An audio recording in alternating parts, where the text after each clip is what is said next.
कि जैसे शिक्षा से संबंधित राज्य स्तरीय योजनाओं की अगर हम बात करते हैं तो यहाँ पर देख पा रहे होंगे, जैसे निःशुल्क पाठ्य पुस्तक वितरण योजना की अगर हम बात करें तो संचालन कौन कर रहा है, तो हम कहेंगे राज्य पुस्तक मंडल जयपुर के द्वारा जो है इसका संचालन किया जाता है।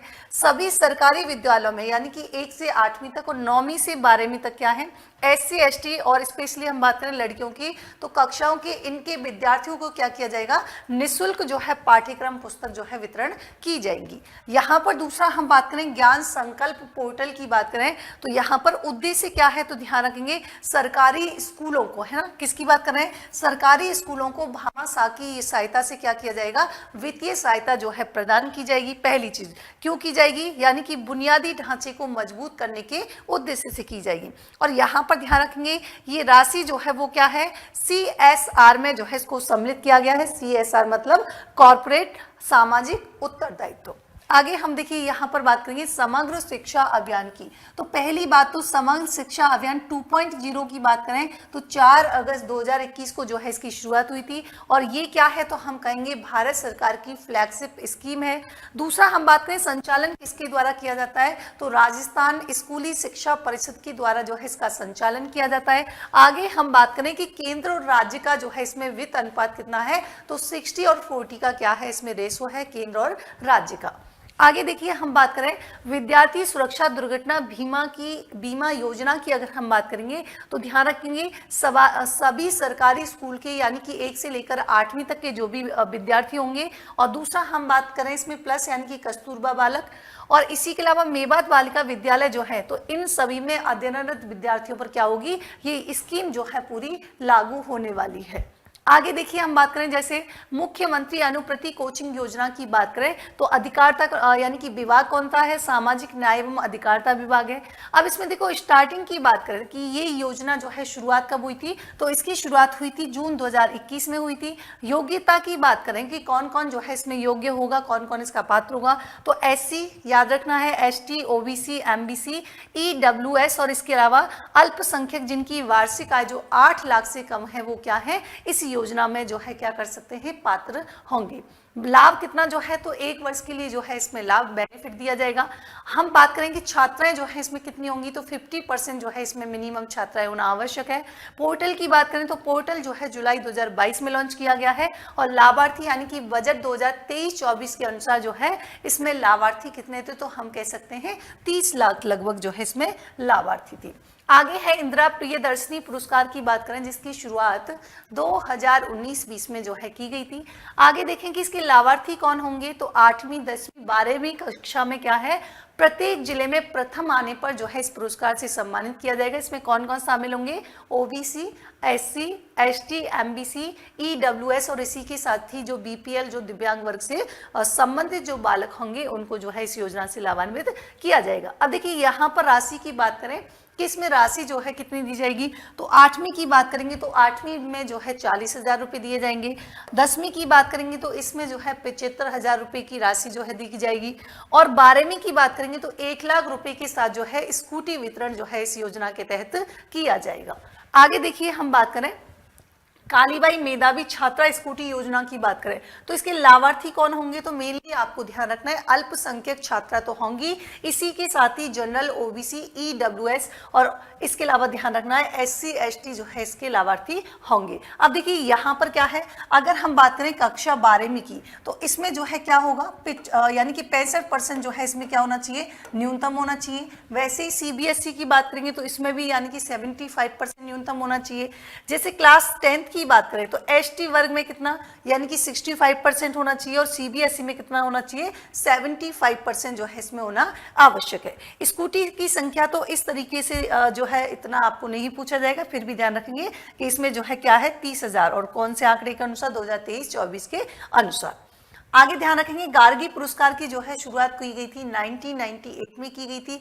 आगे हम ध्यान रखेंगे इसमें क्या है सर कि 10वीं कक्षा में यानी कि 75% लाने वाली सभी लड़कियों को जो है गार्गी पुरस्कार से सम्मानित किया जाता है। यहाँ पर जैसे 11वीं कक्षा के लिए 3,000 रुपये की राशि और 12वीं कक्षा के लिए जो है कितनी है 3,000 रुपये।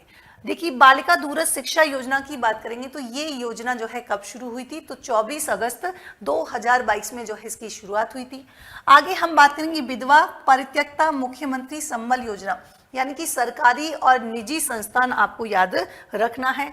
अन्य प्रयास क्या किए जा रहे हैं शिक्षा के लिए, जैसे शैक्षिक किशोरी मेला का आयोजन किया जा रहा है, अध्यापिका मंच जैसे सिलिकॉसिस नीति लाई गई है, जैसे मीना राजू तथा गार्गी मंच, इसके अलावा एकलव्य व मीरा पुरस्कार की शुरुआत की गई है। और बजट 2024 के अकॉर्डिंग बात करें तो राजस्थान इंस्टीट्यूट ऑफ टेक्नोलॉजी कहां पर, तो ध्यान रखना है बीकानेर, अजमेर और भरतपुर।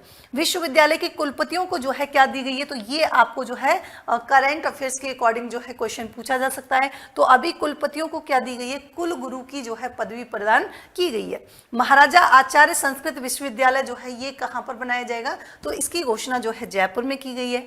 आगे हम स्वास्थ्य से रिलेटेड हम बात करें तो स्वास्थ्य से रिलेटेड अगर हम बात करेंगे, देखिए राज्य स्वास्थ्य विज्ञान विश्वविद्यालय जो है स्थापना जयपुर में की गई है। स्थापना कब की गई, तो हम कहेंगे 22 सितंबर 2004 में की गई है। चिकित्सा क्षेत्र में जो है क्या है, पहला विश्वविद्यालय है। राष्ट्रीय आयुर्वेदिक संस्थान कहाँ पर है, ये भी पूछ लिया जाता है, तो ये जो है आपके जयपुर में स्थित है। अब देखिए स्वास्थ्य से संबंधित योजनाओं के बारे में बात करेंगे, तो यहाँ पर हम बात करेंगे निरोगी राजस्थान अभियान की। किसकी बात करेंगे, निरोगी राजस्थान अभियान की जो है बात करेंगे। पहली बात तो जागरूकता कार्यक्रम है, नाम से समझ में आ रहा है। अब शुरुआत की गई थी 18 दिसंबर 2019 से।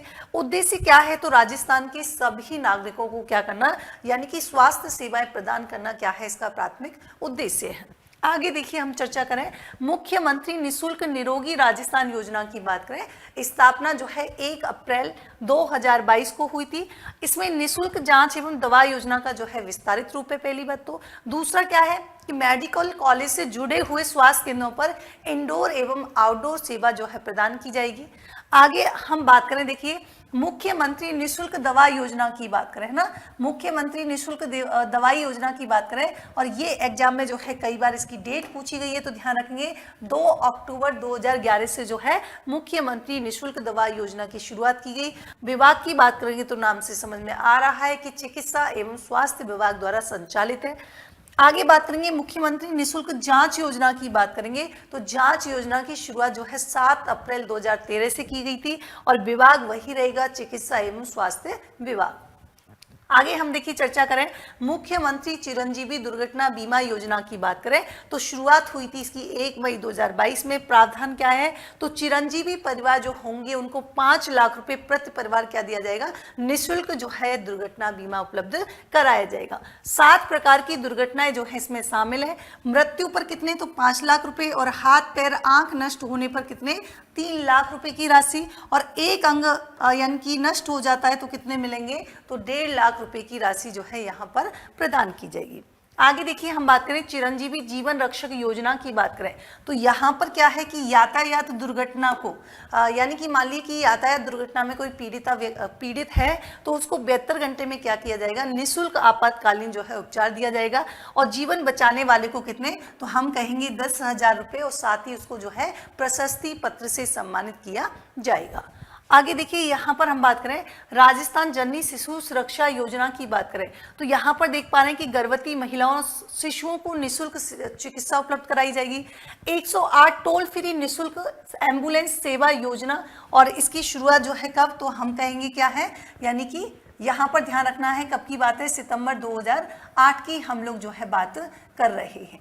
आगे देखिए यहाँ पर आगे हम चर्चा करें कि इसी से जुड़ी चीज देखिए, राज्य की कुल प्रजनन दर राष्ट्रीय प्रजनन दर के बराबर हो गई है, और ये किसके अकॉर्डिंग है, तो ये तो फिर भी आपको याद रहे नहीं रहे, मेनली याद क्या रखना है कि टोल फ्री नंबर, क्योंकि एग्जाम में ये भी पूछ लिया जाता है 108, और इसका जो है प्रमुख उद्देश्य क्या है। और अगर आपसे पूछ लिया जाए कि जननी एक्सप्रेस सेवाएं, तो ध्यान रखेंगे जननी एक्सप्रेस सेवा के लिए जो है कितना है, 104 है टोल फ्री। शुद्ध के लिए युद्ध अभियान, शुद्ध के लिए अगर युद्ध अभियान की अगर हम बात करेंगे, देखिए तो यहाँ पर आपको मेनली तो याद रखना है कि पहली बात तो कि प्रारंभ कब से हुआ था, तो 26 अक्टूबर 2020 यानी कि 2020 से इसकी शुरुआत हुई थी। और ध्यान रखेंगे कि इसमें क्या है कि सूचना की जानकारी जो है जिस व्यक्ति के द्वारा दी जाएगी उसको 51,000 रुपये की राशि से जो है लाभान्वित किया जाएगा। अब उद्देश्य क्या है, तो उद्देश्य डेफिनेटली क्या होगा कि उपभोक्ताओं को क्या करना, शुद्ध खाद्य वस्तुएं उपलब्ध करवाना, इसका क्या है मेन जो है पर्पज है। शुद्ध आहार मिलावट पर बार अभियान जो है ये शुरुआत हुआ था 15 फरवरी 2024 को। विभाग कौन सा है, तो चिकित्सा एवं स्वास्थ्य विभाग के द्वारा जो है संचालन इसका किया जा रहा है। आगे देखिए, घर घर औषधि योजना की अगर हम बात करेंगे तो इसकी शुरुआत जो है 1 अगस्त 2021 से हुई है, और किसके द्वारा, तो हम कहेंगे वन विभाग के द्वारा। आगे जैसे हम बात करें कि मारवाड़ मेवाड़ यूनिवर्सिटी जो है ये कहाँ पर है, तो जोधपुर में है। जैसे centre of excellence in panchakarma की बात करें तो ये कहाँ पर है, आपके चाकसू जयपुर में है। और इंस्टीट्यूट ऑफ डर्मेटोलॉजी की बात करें तो ये कहाँ पर है, आपके जयपुर में है। न्यूरो साइंस सेंटर की बात करेंगे तो ये कोटा में है। Centre of excellence of sickle cell disease की बात करेंगे तो ये कहाँ पर है, आपके उदयपुर में लोकेटेड है। जैसे हम बात करें आयुर्वेद, योग, प्राकृतिक चिकित्सा का एकीकृत महाविद्यालय की बात करें तो ये कहाँ पर हो जाएगा, नाथद्वारा में। और बालोतरा यूनियन चिकित्सालय जो है ये आपको याद रखना है।